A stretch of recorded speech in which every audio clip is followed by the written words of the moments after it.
Reminiscent, wishing you could hear one of your favorite 80s bands again. You can, kind of. Michael Marquardt was the drummer for the popular 80s band Flock of Seagulls, and he's back with a brand new album. Yesterday, I got a chance to talk with him about his latest album, A Bad Think. He set up shop in Virginia Beach and continues to make great music. His daughter Samantha and his bass player Don were also on hand. Michael gave us a tour of the studio and filled us in on what makes his music great. Hampton Roads, today we get a really unique opportunity. Today I'm going inside Michael Marquardt's studio. He used to play with Flock of Seagulls, and he's going to give us a tour and tell us a little bit about his new album. Hey Hampton Roads, welcome to my studio. Come on in. Let me give you a tour. Every now and then I'll close my eyes to see a likely point of view. What's really nice about my kind of private studio here is all the equipment I've kind of collected through the years. I've been doing this, and all the stuff on the records are old guitars, 50s, old amps. Some of these guitars are and a lot of them I have are very unique because like for instance this one here, it's a 6-string, it looks like a mandolin. It's an octave higher. This was made in 1960, and there was only 2 of these ever made that were in black. This thing, this old 77, this old ribbon mic. You know, all that stuff is important to my sound, what I want. My drum set's wired and ready to go, so I can tell my engineer, look, I need to do drums right now, hurry up. So he can really just flip a switch. All my EQs, everything is all set and all ready to go. I'm not a big R&B guy, but a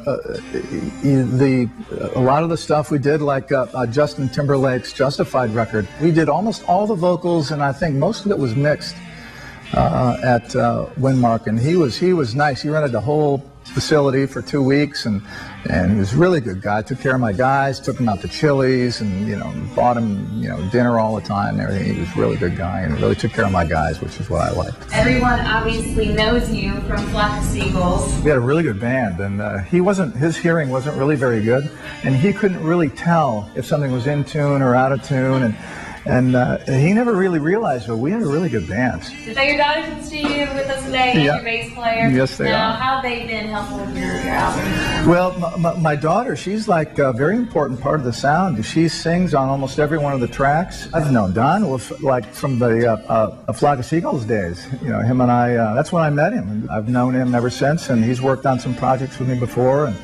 And him and I always played well together. Bass guitar and drums are important to have a solid foundation, and him and I always played well together. Tell us, where can we find the album when it comes out, and when is it being released? Well, it's being released September 29th on all the download services. You can get it at myspace.com/A Bad Think is where you can see the video and hear some of the songs and all that. But September 29th.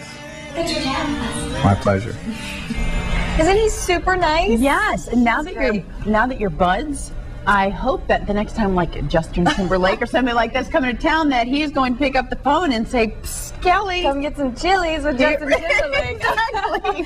Here's where to stalk him and when. Yeah, exactly. Yeah, he does seem like a really nice guy. I had no idea. He was here. They had a big studio here, and then he's, tunneling in superstars without us even knowing. It's totally true. His house was incredible. And did you see all those gold and silver records on the back of the wall? It was amazing to see. It was really cool. His album, A Bad Think, is coming out at the end of September, and of course we're going to link his band's website to our website on fox43tv.com, so go check that out and you can get a sampling of his music. That was actually some of his music that was in the video right there. I like how he's, clearly you see the computer screens and stuff, so he's embraced the new technology, but also, going back to the old school microphone and his old guitars, bringing in the good stuff too.